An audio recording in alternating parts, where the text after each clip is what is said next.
항상 다른 분들이 들려주시는 남의 인생을 엿듣기만 하다가 드디어 마음을 먹고 이렇게 저의 인생살이를 공유하게 되었어요. 저는 결혼한 지 5년이 되었습니다. 저보다 결혼을 먼저 하신 대선배님들에 비하면 아직 병아리 정도지만 저 짧은 기간에도 정말 많은 일이 생겨날 수 있더군요. 저는 시어머니 때문에 마음고생을 톡톡히 했습니다. 저는 사람과 대화를 할 때 가장 신경 쓰는 부분이 있어요. 내가 상대방을 무안하게 만들었나? 입니다. 나 재미있고 내 속 시원하자고 상대방 생각은 눈꼽만치도 안 하면서 떠들어댄다면 그게 대체 무슨 대화겠어요?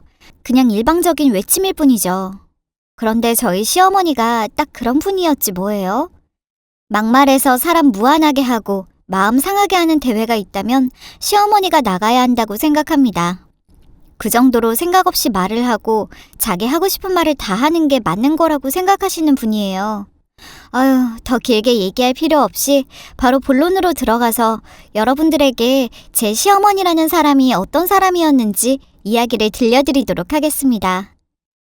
저는 동네에 있는 약국에서 일을 했어요. 적성에 완벽히 맞다고는 할 수 없지만 평소 어른들에게 싹싹한 편이라 어렵지 않게 적응할 수 있었습니다. 어릴 적 할머니, 할아버지와 함께 살았던 탓에 어르신들 도와드리는 일은 하면 할수록 뿌듯하고 그랬어요. 그러다 자주 오시는 동네 어머님 중에 한 분이 저를 정말 좋게 봐주셨습니다. 그 어르신들 중 한 분이 제게 선자리를 만들어주셨는데 그때 만난 그 남자가 지금의 제 남편이 되었죠. 남편을 처음 봤을 때 느낀 건 저 사람 참 성실해 보인다, 인상이 선하다 였습니다. 이전에도 연애를 여러 번 했지만 결국 착한 사람이 가장 마음 편하고 좋은 것 같았습니다. 좋은 남자 놓칠 필요 있나요? 저는 남편과 자연스럽게 연애를 하게 되었어요. 그리고 자연스럽게 결혼의 수순을 밟았죠. 더군다나 당시 남편의 나이가 30대 후반에 들어선 때라 그쪽 집안에서도 결혼을 추진하고 계신다는 이야기를 들었었거든요. 그래서 저는 결혼 허락을 받으러 시댁에 갔습니다. 원래 성격이 일을 바로바로 진행하는 성격이라서 말이죠. 떨린다. 가끔 통화만 했지 이렇게 뵙는 건 처음이라. 집에 가면 어머님, 아버님 이렇게 계시는 거지? 아, 소민 씨도 있는 건가? 아이고, 걱정하지 마. 내가 잘 챙겨줄게. 소민이 그 계집애도 웬일로 밖에 나가서 술 안 퍼마시고 집에 있겠다고 하던데? 꼴의 동생이라고 오빠 결혼할 여자는 궁금하기는 한가 봐. 아, 그럼 우리 자기가 얼마나 예쁜데 내가 아주 온 동네 사람들 다 부르려다 참았어. 걱정하지 마. 우리 엄마 아빠 좋은 분이셔. 어찌나 긴장이 되던지 긴장된 마음을 한 움큼 가지고 집에 들어섰습니다. 빈손으로 가기 그래서 미리 준비한 케이크도 들고 갔어요. 그런데 집에 들어가자마자 웅성웅성 떠드는 소리가 들렸습니다. 게다가 신발장에는 신발도 이리저리 꽤 있었어요. 손님이 오신 게 분명했습니다.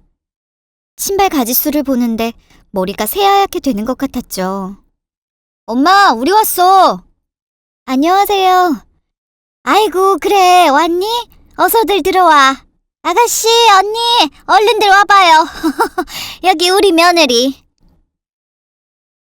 결혼하기도 전에 며느리 하시는 게 기분이 묘하더라고요. 믿어주시는 것 같으면서도 좀 부담스러웠습니다. 알고 보니 집안 행사가 있는지 많은 분들이 오셨더라고요. 정말 당황했죠. 안 그런가요? 시부모님 두 분에 시누이 한 명 보는 것만 해도 심장이 터질 것 같은 자리인데 가족 행사라니 정말 어질어질했습니다. 후덕한 인상에 말수가 적으신 시아버님, 그리고 키는 작지만 당차 보이는 시어머님, 그리고 아직 여드름 자국이 남아있는 대학생 여동생까지 남편 집안 식구들은 모두 파악이 되더라고요. 그런데 누군지 모르겠지만 시끄러운 친척 어른들, 그리고 조카들까지 정말 북적북적했습니다. 잔칫날 같았어요. 하지만 식탁은 잔칫날 식탁이 아니었죠. 나 밥 안 먹어. 먹기 싫다고. 먹기 싫단 말이야. 먹을 거 없어. 안 먹어. 다 몸에 좋은 거네. 할머니 집 갔을 때 먹었던 것도 있잖아. 어? 얼른 먹어. 싫어. 내가 할머니 집 순돌이가 먹는 거 같단 말이야. 순돌이. 순돌이는 강아지였고요. 순돌이가 먹는 건 개밥이겠죠? 조카아이가 말한 대로 진짜 밥상에는 먹을 게 없었습니다. 풍족한 반찬은 아니더라도 함께 먹을 수 있는 양은 올라와야 하는데 말이죠. 밥, 된장찌개, 그리고 나물 반찬 2개가 전부였습니다. 물론 집에서는 혼자 고추장 하나로도 쓱쓱 비벼 먹을 수 있죠. 그런데 이렇게 많은 사람이 모여 앉아 먹기에는 누가 봐도 많이 부실해 보이는 식탁이었어요. 넓은 식탁이 조금 민망할 정도였습니다. 더군다나 된장찌개 비주얼이 순돌이 밥 같다고 한 조카아이의 표현이 정확했습니다. 결국 신랑이 끝에 아이들은 계란 후라이에 케찹을 발라 꾸역꾸역 엄마의 성화에 못 이겨 먹고 말았죠. 그리고 그 많은 손님들이 계셨는데 후식으로는 포도 한 송이가 다였습니다. 제가 오히려 민망할 정도였어요. 그 많은 사람을 불러놓고 고작 그 정도 식사를 대접하다니 기분이 이상했습니다.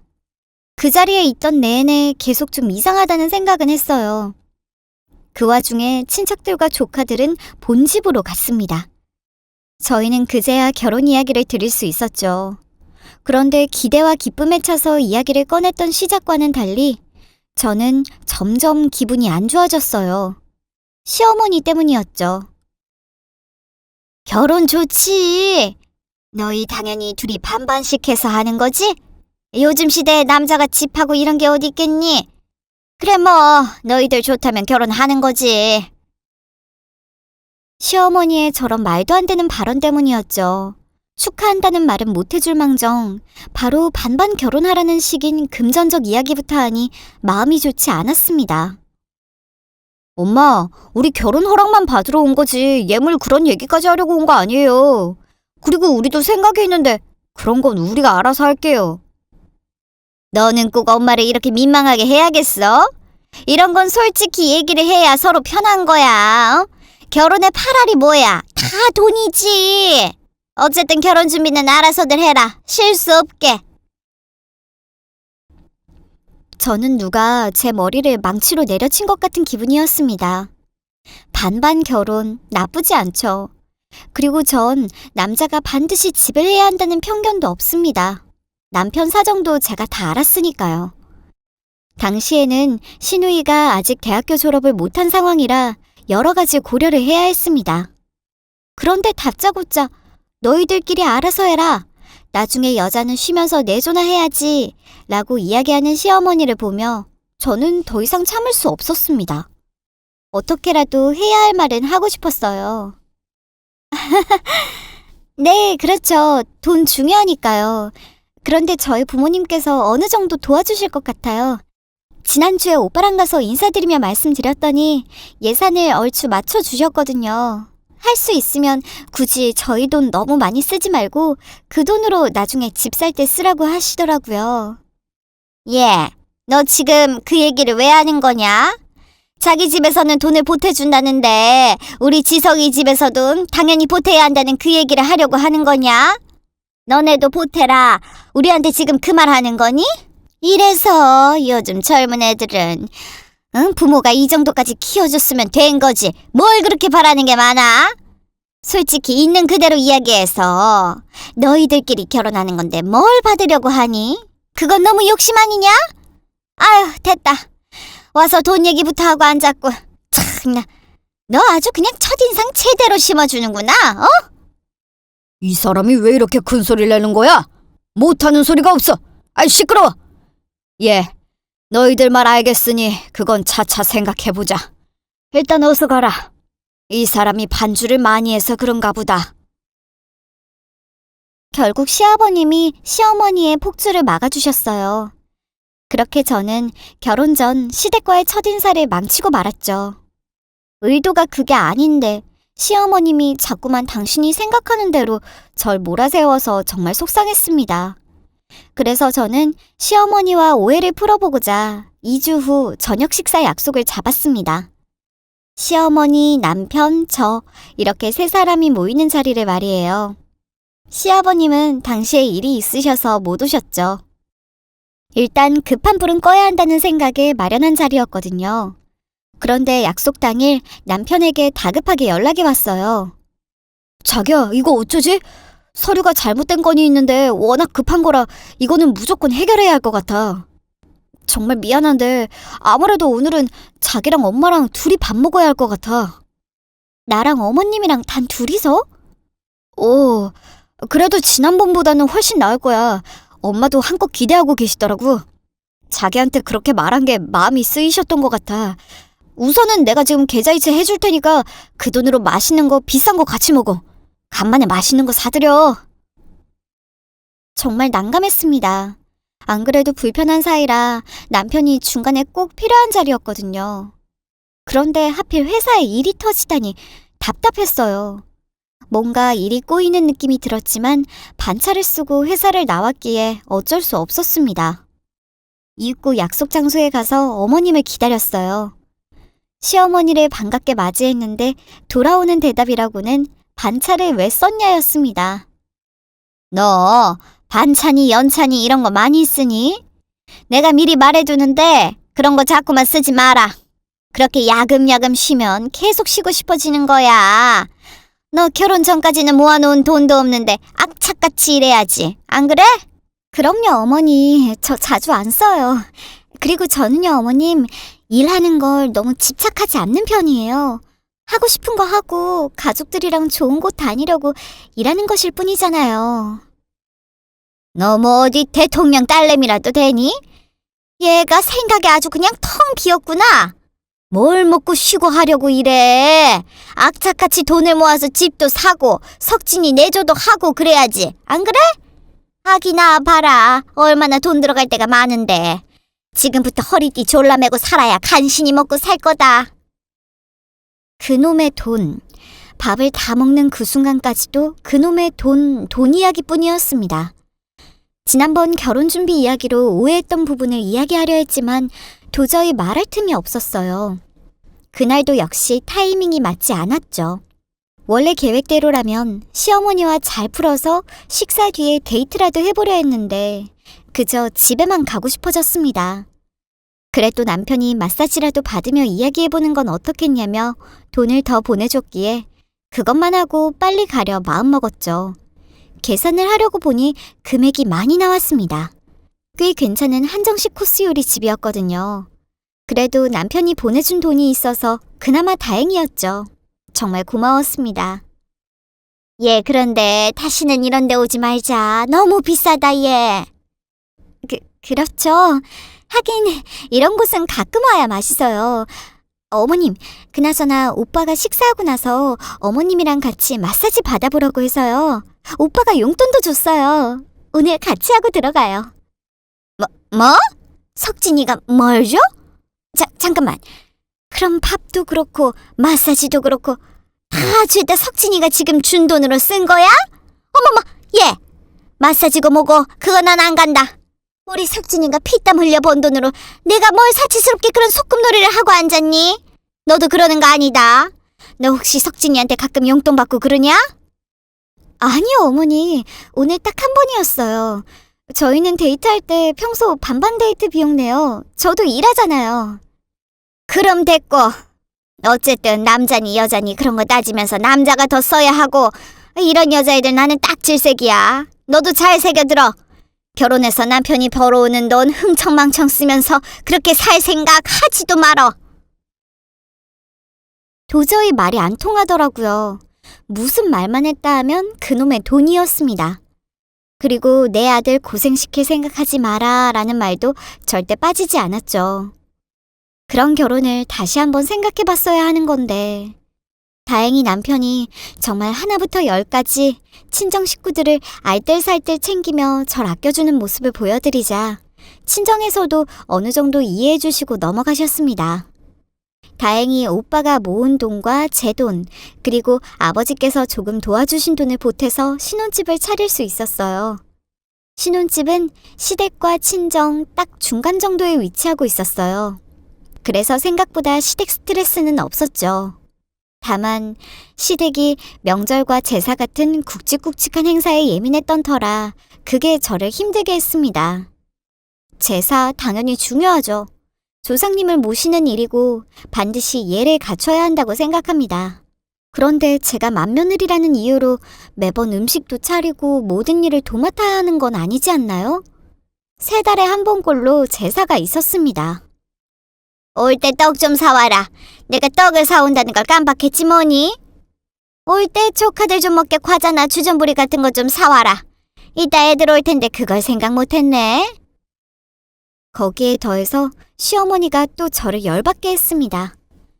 잔심부름 시키는 척 하면서 제사에 필요한 음식 장만도 저희가 다 해야 했어요.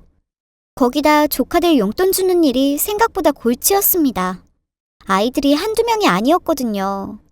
물론 다 챙길 수는 없었지만 아무리 못해도 중학생들까지는 모두 줄 수밖에 없었습니다. 왜냐고요? 처음 결혼하고 명절 때 시댁을 갔을 때 시어머님의 입방정 때문이었죠. 시어머님은 약간 허세, 허풍 같은 게 있으셨어요. 사람들이 가득 모이면 이상하게 자기를 부풀려 설명하시고 자랑하셨습니다. 그 명절날도 어른들 앞에서 제 이름을 부르시면서 거짓말을 하셨어요. 어머, 이게 뭐야? 이거 명품 아니야? 어머머, 너무 예쁘다. 이거 우리 며느리가 사준 거야. 어때요? 예뻐? 나는 그렇게 싫다고 했는데도 얘네들이 굳이 사주더라고요. 얘 아가, 이게 얼마였지? 네? 뭐가요? 우리 며느리가 저렇게 겸손하다니까. 자기가 사주고도 모르니? 부끄러워하기는. 너가 백화점에서 나이 먹을수록 명품 가지고 다녀야 한다면서 이거 사줬잖아. 어머어머, 맏며느리 덕 제대로 보네. 좋겠다. 정말이지 시어머니는 눈 하나 깜짝하지 않고 대놓고 거짓말을 했습니다. 온갖 허풍을 떠시며 저를 추켜 세우는데 기분이 하나도 좋지 않았어요. 오히려 소름이 끼치는 기분이었습니다. 어머님, 아까 그 가방이요. 그거 제가 사드린 거 아니잖아요. 그 가방은 어디서 나셨어요? 그게 뭐가 중요하니? 자기네들이 내가 가방 사는 걸 봤어? 누구 건지 알게 뭐야. 잠깐 친구한테 빌린 거야. 어머니, 나중에 제가 좋은 거 사드리면 그때는 그렇게 자랑하셔도 돼요. 그런데 오늘은 거짓말 하신 거잖아요. 솔직히 말씀드려서 제가 얼마나 난감했는지 아세요? 거짓말은 거짓말을 낳는 거잖아요. 너 지금 나 가르치니? 그러니까 이런 가방 한 번 구경도 못 해보니까 이런 허풍까지 떨어야 하는 거 아니야. 친구 며느리는 자기 남편 키워주셔서 감사하다면서 가방도 탁 사주고 그러더라. 얘, 너 눈치가 없는 거니? 없는 척 하는 거니? 적당히 해. 어차피 친척들끼리 이런 명절 행사 때나 볼 텐데 밉보일 일 만들어서 뭐 있어? 그냥 적당히 자랑도 하고 비교도 하고 그러려고 모이는 자리야. 안 그래? 그렇게 거짓말인 게 마음에 걸리면 뭐 하나 사주고 나한테 훈계질을 하든가 해라. 알겠어? 늘 저런 식이었습니다. 그저 거짓말, 있는 척, 부유한 척을 하는 사람이었어요. 그러면서 돈은 아끼라고 하는데 도대체가 앞뒤가 안 맞는 말을 말이라고 하면서 떠드는 사람이 제 시어머니였습니다. 그러던 중에 저는 아이를 낳게 되었죠. 결혼하고 2년 만에 말입니다. 제왕절개로 출산한 딸 유나는 태어날 때부터 체구가 또래 친구들보다 2배나 작았습니다. 그래서 아이는 태어나자마자 제품 속이 아닌 인큐베이터 안에서 여러 주를 생활했어야만 했어요. 그래서 산후조리원도 원래 집 가까이에 가려고 하다가 일부러 시스템이 좀 더 갖춰져 있는 곳으로 멀리 가게 되었습니다. 오직 아들아이, 그리고 저만 생각하기로 했어요. 돈이 좀 들더라도 어쩔 수 없었습니다. 저희는 돈을 모아 제대로 된 조리원 생활을 하게 되었습니다.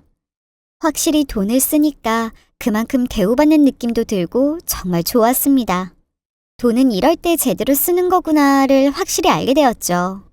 아무튼 꿈 같은 조리원 천국이 끝나고 드디어 양쪽 집안에 들러 아들아이 얼굴을 보여드리기로 했어요. 친정 그리고 시댁 순으로 들렸죠. 아이를 안고 시댁에 들어서는데 한창 싸우는 소리가 들렸어요. 당신 자꾸 그럴 거야? 무슨 그런 이야기를 해? 어머머, 이 사람 봐. 내가 뭘 맞잖아. 며느리라고 다 감싸줄 건 없다고. 그 자그마한 게 그동안 인큐베이터에 있으면서 얼마나 고생했겠어. 그리고 아기 낳는 게 쉬운 일도 아니고 우리가 뭐 석진이 녀석 결혼할 때 제대로 마땅히 해준 것도 없잖아. 아우 됐어. 그만 얘기하자고. 어? 혹여나 애들 왔을 때 그 얘기 꺼내기만 해. 알겠어? 말은 똑바로 해. 우리가 해준 게 뭐가 없어. 아니, 아무리 남편이 가자고 해도 여자애가 생각이 있으면 자기네들 집안 사정 보면서 말려야 하는 거 아니야? 석진이 이 녀석도 착해 빠져가지고 그 불려시한테 홀딱 넘어간 거지 뭐. 아니, 하룻밤에 몇백만 원짜리 호화 생활을 조리원에서 누리는 게 말이 돼? 으이구 지겨워. 그만 좀 해. 어? 걔네들 결혼했어. 돈 뭐 지들끼리 알아서 쓰는 거지 뭘 그리 간섭해. 복도까지 쩌렁쩌렁 어머님과 아버님이 대화 나누시는 소리가 울려 퍼졌어요. 제가 호화 생활을 하며 조리원 생활을 했다면서 뒷담화를 하고 계셨습니다. 유명인들이 찾았던 조리원이기는 하나 하루에 몇백만 원 나가는 그런 곳은 아니었어요. 게다가 병실마다 서비스가 달랐기 때문에 가장 저렴한 곳으로 어렵게 예약한 곳이었습니다. 우선적으로 아들아이한테 필요한 곳이었기 때문에 부부끼리 상의하에 결정한 부분이었어요. 그런데 시어머니는 그냥 제가 못마땅했던 거죠. 저를 다짜고짜 부려시며 돈을 뜯어먹는 기계라고 말씀하시는 게 너무 기분 나빴습니다. 아이를 남편에게 넘기고 저는 시댁으로 성큼성큼 들어섰어요. 어머님, 아버님, 저희 그렇게 무리해서 생각 없이 조리원 간 거 아니에요. 걱정 마세요.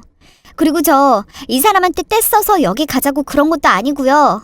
이 사람도 마찬가지로 아이 때문에 어렵게 예약해서 조리원 찾아간 거고요. 걱정하실 정도는 아니니까 이제 그만하세요. 어머머? 너 지금 왜 큰 소리 치는 거야? 어? 아이고야. 너 그래. 말이 나왔으니 그냥 할게. 응? 정말 너무한 거 아니니? 우리 석진이 돈은 돈이 아니야. 너만 호화 생활하면 그만이야? 시스템? 뭐 아이 때문에? 아이고 웃기고 있네. 처음 너희 원래 가려고 했던 곳도 충분히 괜찮았어. 내가 석진이가 거기 찾아보길래 얼마나 뜯어말렸는지 몰라. 그런데도 내 말 안 듣고 기어코 거길 가더라. 그게 뭐야? 너가 거길 그렇게 고집했으니까 석진이가 눈치 보는 거 아니야. 안 그래? 산후조리 그래 할 수 있지. 그런데 아기 낳고 그런 곳 가서 쉬는 사람 없단다. 네가 호강에 겨워서 지금 모르는 거야. 이렇게 남편도 막 쓰면 나중에 큰일 난다 너. 아기 낳은 걸로 너무 유세 떨면 너 그거 못 쓴다. 어머님 정말 그렇게 말씀하시는 거 아니에요. 그리고요 저 이 사람 돈 막 쓰지 않아요. 그리고 그 돈 부담한 것도 아니에요. 안 그래도 너무 무리한다 싶어서 저랑 같이 했어요. 그리고 부부 사이에 네 돈 내 돈이 어디 있겠어요. 저희 결혼한 지 2년이 넘었어요. 유나도 태어났고요. 걱정돼서 하시는 말씀은 알겠는데 사사건건 돈 쓰는 것에 간섭 안 해주셨으면 좋겠어요. 진심이에요. 너 어디서 배운 말버릇이야? 산후조리는 원래 엄마한테 받아야 하는 거다. 어? 무슨 조리원이고 뭐고. 아이고 다 돈 낭비지. 아기 낳은 게 무슨 유세라고. 하루 잤는데 몇백만 원이나 쓰고 앉았어. 너무 화가 나서 큰 소리를 칠 수밖에 없었어요. 그러자 이윽고 시어머니는 제 머리카락을 쥐고 흔드셨습니다. 아이 낳은 지 얼마 되지도 않은 상태에서 그런 수모를 겪다니 아무런 힘도 쓸 수가 없었어요. 시아버님과 남편은 시어머니를 말리느라 난리도 아니었습니다. 정말 너무 서럽고 눈물이 나더라고요. 시어머님이고 뭐고 같이 머리를 잡아 뜯고 싶었습니다. 이러려고 결혼한 게 아닌데, 이러려고 딸 유나를 낳은 게 아닌데 말이죠. 정말 서럽고 속상해서 연을 끊고 싶었습니다. 결국 그날 시아버님은 손주도 품에 안아보지 못하셨고 저희 부부 역시 축하 인사 한마디 듣지 못하고 집으로 와버렸어요. 나 당분간 어머님 아버님 댁 안 가고 싶어. 당분간이라도 편하게 쉬고 싶어. 나 정말 미칠 것 같아. 결국 저는 시댁과의 거리두기를 시작했습니다. 솔직히 하루 이틀 연락 안 하니까 정말이지 너무 숨통이 트였어요. 걱정하듯 전화하셔서 30분 넘게 잔소리하시는 시어머님 목소리를 들을 필요가 없어졌으니까요. 천국이 따로 없었습니다. 그 후 남편과 저, 그리고 아들아이도 제자리를 찾게 되었어요. 그날 이후로 어머님도 굳이 전화를 하거나 귀찮게 하진 않으셨어요. 남편이 어머님께 교육을 시킨다고 하더니 그게 잘 먹힌 모양이었습니다. 그런데 어느 날 의문스러운 전화가 한 통 왔고 또다시 제게는 지옥과도 같은 시간이 펼쳐졌습니다. 나다. 네? 누구시죠? 너 이제 시애미 목소리도 구분 못하냐? 예. 너 어쩜 그렇게 몇 개월 동안 연락 한 번 없니? 석진이가 뭐 적당히 하라고 하도 난리를 피우고 사정사정해서 뭐 연락을 안 했다만. 아이고, 너 그러는 거 아니다. 내가 그날 흥분 좀 하고 그랬다고 해도 시애미를 얼마나 무시하면 이렇게 2달이 넘게 연락 한 번이 없니? 이 번호 등록해라. 지금 내가 카톡으로 주소 하나 보낼 테니까 여기로 와라. 역시나 시간이 흘렀어도 시어머니의 무대뽀적인 성향은 바뀌지 않았습니다. 여전히 저를 무시했고 저를 하찮다는 듯 대했어요. 여기로 오라는 그 한마디에 저의 촉은 발동했습니다. 혹시나 하는 마음에 물었죠. 어머님, 혹시 의정부 내려오셨어요? 내가 말 안 했냐? 하긴 그동안 연락을 안 했으니 나워청. 우리 의정부 쪽으로 이사 왔잖아. 한 달 됐어. 됐고. 잔말 말고 유나 데리고 이쪽으로 어서 와라. 다행히 집이랑 멀지는 않은 곳이라 금방 찾아갈 수 있었어요. 그리고 시댁이 좀 멀어서 그나마 숨통이 트였는데 의정부 쪽으로 이사라니. 그것도 지하철 10분 거리의 말입니다. 정말 꿈인지 생시인지 구분이 안 가더라고요. 오랜만이기도 했고 겸사겸사 아예 시댁을 안 갈 수는 없으니 자초지종을 들으러 집에 들어갔습니다. 좀 외곽에 떨어져 있는 작은 주공 아파트로 이사를 오셨더라고요. 시댁에 들어서자 시어머니는 제 얼굴을 보지도 않은 채 아들아이만 안아들고는 저보고 안방으로 들어가 보라고 했습니다. 안방에 들어가 보니 시아버님이 주무시고 계셨어요. 그리고 살이 좀 빠진 모습이셨습니다. 자초지종을 듣고 보니 얼마 전 뇌출혈로 아버님이 쓰러지셨더라고요. 큰일 날 뻔했는데 다행히 골든타임에 병원을 찾아가 빠른 치료를 받으셨다고 하셨습니다. 평소 저를 며느리라며 챙겨주셨던 분이라 연락이 끊긴 이후에 마음속으로 아버님 생각에 불편했었거든요. 그런데 그렇게 아파서 누워 계시는 걸 보니 마음이 편치 않았습니다. 예, 어차피 가까이 이사 오기도 했고 겸사겸사 너가 앞으로 좀 자주 들러서 밥도 좀 차려주고 해야겠다. 결혼하고 내가 며느리 톡 본 게 어디 있니? 이럴 때 좀 보는 거지. 너한테 연락하려고 했는데 치석이가 얼마나 난리치고 말리던지. 너 뭐 산후 우울증인가 뭔가? 그게 뭔데 그러냐? 너 우울하냐? 우울할수록 더 일하고 더 빠릿빠릿하게 움직여야 하는 거야. 아유, 잘 됐지 뭐. 암튼 시아버지한테 효도한다 생각하고 어차피 뭐 10분 거리 아니냐. 유나 여기서 케어하면 되지. 아유, 나도 이제 늙어서 밥 차리고 남편 케어하고 이렇게 다 못할 것 같다. 며느리 좋다는 게 뭐야. 매일은 내가 바라지도 않으니까 일주일에 한 3번 이상 여기 와서 좀 청소도 하고 집안일 좀 도와라. 지금 아버지 저렇게 뇌출혈로 쓰러지고 난 이후에 기력이 없으셔. 도통 제대로 밥도 못 드신다고. 근데 나도 다 늙었는데 누가 누굴 수발하니. 아유, 어쩔 수 없지 뭐. 미워도 남편 아니냐. 근데 마침 너희랑 집도 가깝고 너도 뭐 집에서 유나만 보잖냐. 너 지금 일하는 것도 아니니까 좀 집에 와서 일손도 좀 돕고 그래라. 나 이제 못하겠다. 정말 고구마 100개를 한꺼번에 삶아 먹고 물 한 모금 먹지 않은 기분이었습니다. 이게 말이 되나요? 아니, 시아버지가 안타깝게 쓰러지신 건 저도 마음이 아팠어요. 하지만 주기적으로 와서 집안일이며 청소며 밥을 하라고요?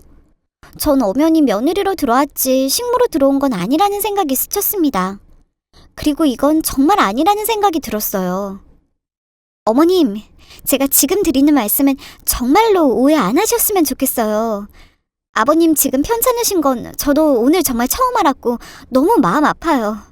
그리고 집 가까이 오셨으니까 제가 자주 들릴게요. 반찬도 만들어서 오고요. 그런데 일주일에 3번 이상 와서 청소를 해라, 밥을 해라, 이건 아닌 것 같아요. 저 유나 낳고 산후우울증도 왔어요. 정말 핑계대는 게 아니라요. 저도 매일 전쟁 같은 하루를 보내거든요.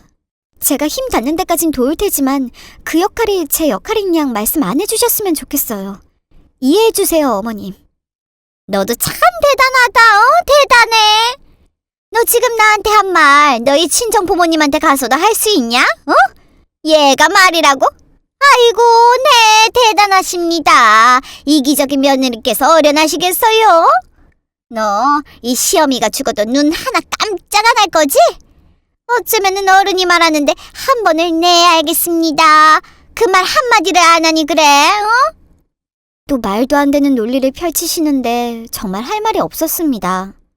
그리고 시어머님의 그 살기 어린 눈빛을 본 순간 아들아이를 낳고 산후조리를 할 때 비싼 조리원에 갔다면서 고래고래 소리치시며 제 머리끄댕이를 잡으셨던 그날 일이 스쳐 지나갔어요.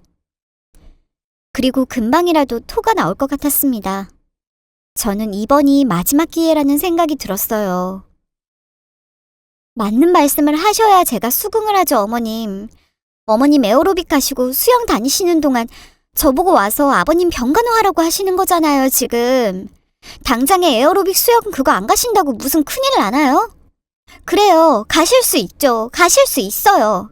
그런데 적어도 부탁을 하실 거면 말이 되는 말씀을 하시면서 부탁을 하셨어야죠. 안 그래요? 어머님이 하신 말씀이 과연 맞는 소리인지 한 번은 생각해 보신 거예요? 뭐? 너 지금 뭐라고 했어? 저거 눈깔 동그랗게 뜬 거 봐봐, 저거. 야, 너는 내가 매일 오라는 것도 아니고 일주일에 고작 3-4번 여유 있을 때 와서 집안일 좀 하고 아버지 좀 돌보라는 게 그게 그렇게 어려운 거냐? 집에서 놀고 있는 주제 뭐? 에어로빅을 줄이고 수영을 줄여? 네가 뭔데 나한테 뭘 해라 말아야, 아니요, 저 놀지 않아요. 어머님 손주, 우리 눈에 넣어도 안 아픈 유나 돌보면서, 그리고 제 몸도 돌보면서 저도 힘들게 산후조리하고 있어요. 아기 낳은 지 1년도 안 되었어요. 어머니, 유나 지금 첫돌도 되기 전이에요. 어머님은 어떻게 그런 부탁을 하실 수 있으세요? 제가 놀아요? 어머님도 같은 여자이시면서, 더군다나 어머님도 자식 있는 엄마이시면서 어떻게 저한테 그런 말씀을 하실 수가 있으세요? 며느리니까 그런 부탁 좀 했다, 왜? 내가 며느리한테 이런 부탁도 못하니? 다른 집 며느리들이 시어머니한테 하는 거 비하면 너는 나한테 반의 반도 안 하고 있는 거야, 알아? 내가 그런데 너한테 뭘 얼마나 어떻게 잘못했다고 이 난리야? 그리고 너 오늘 일도 우리 석진이한테 쪼르르 일러 바칠 것 같아서 내가 얘기하는 건데 입단속 잘해, 알겠어? 지난번에 별것도 아닌 일에 네가 생난리 쳐서 2달이 넘도록 부모 자식 간에 얼굴 한 번도 제대로 못 보고 살았어, 알아? 너 입단속 잘해. 나 2번 말하게 하지 마. 깡패도 아니고 시어머니 당신도 본인이 잘못한 건 알고 있는 건지 저한테 입 조심하라고 했습니다. 제가 남편한테 오늘 있었던 일을 이야기하면 보나마나 또 당신 아들이 노발대발할 것을 짐작했으니 말이죠. 제가 미쳤나요? 내 입 가지고 내가 말도 못합니까? 그건 아니잖아요. 아니요. 오빠한테도 이 사실 모두 말할 거예요. 그 사람이요, 어머님 아들이기도 하지만 이제는 유나 아빠이자 제 남편이에요, 어머님. 그리고 저 우습게 보지 마세요. 저 식모로 들어온 게 아니고요. 이 집 며느리로 들어온 거예요. 그리고 우리 유나 낳은 거 제가 보상받고 싶은 마음은 없지만 어머님 한 번도 저한테 수고했다, 고맙다는 말 한마디도 없으셨어요. 아세요? 어머님 자꾸만 다른 집 며느리들이랑 저랑 비교하시는데 그럼 저도 다른 집 시어머니들이랑 어머니 비교해볼까요? 저도 많이 참고 있는 거예요. 제가 가끔 아버님 뵈러 반찬 가지고 올 테니까 앞으로는 이런 말도 안 되는 부탁은 안 해주셨으면 좋겠어요. 뭐? 말도 안 되는... 나랑 누구랑 비교를 해? 야! 너 길 가는 사람들한테 물어봐라. 옛날에는 산후우울증? 참나 웃기고 앉았다. 그런 게 어딨냐? 그냥 순풍순풍 아기 잘 낳고 한 달도 안 돼서 일하고 그랬어. 너 너무 유세 떨지 마라. 유나가 너한테 엄청 효도할 것 같고 그렇지? 다 자식 크고 나면 무자식이 상팔자야, 알아? 그건 제가 알아서 할게요, 어머님. 그리고 여기요. 제가 급하게 오느라 이 사정을 몰라서 이것밖에 못 드려요. 다음에 오빠 통해서 좀 더 드릴게요. 아버님 아프신데 고기도 사드리고 하세요. 대신 전 이 집 와서 집안일하고 밥하고 그런 거 못해요. 결국 저는 식탁 위에 지갑에서 꺼낸 돈을 올려두고 그 자리를 박차고 나왔습니다.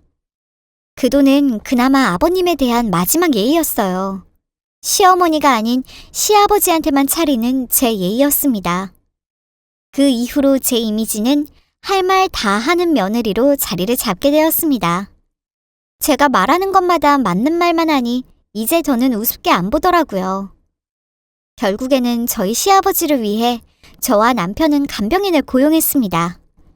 시어머니가 하는 것을 보아하니 절대로 시아버지 간호를 해내지 않을 것 같았거든요. 간병인을 구할 때도 얼마나 말이 많았는지 몰라요. 왜 엄한데 돈을 쓰냐, 며느리가 있는데 왜 남의 손을 빌려서 병간호를 해야 하는 거냐고 말입니다. 참다 못한 남편이 시어머니한테 고래고래 소리를 지르고 나서야 시어머니는 더 이상 저를 간호시키려 하는 것도 돈에 대한 것도 입을 꾹 다물었어요. 그렇게 간호 사건이 종료가 되니 시아버지도 마음이 편해지신 건지 병세가 많이 호전되었습니다. 간병인으로 고용한 분이 정말 선하고 좋으신 분이라 시아버님이 시어머니랑 있을 때보다 더 많이 얼굴 표정도 좋아지셨죠. 사실 요즘 남편과 제가 시어머니한테서 영 미심쩍은 것들이 느껴져 예의주시하고 있습니다. 자꾸만 무도회장을 다니시는 것 같은데 춤만 추러 가는 게 아닌 것 같아서 말이에요. 이 부분도 사건이 정리가 되고 진실이 파헤쳐지면 조만간 사연으로 또 한번 인사를 드리도록 하겠습니다. 그럼 저는 이만 글을 마치도록 할게요.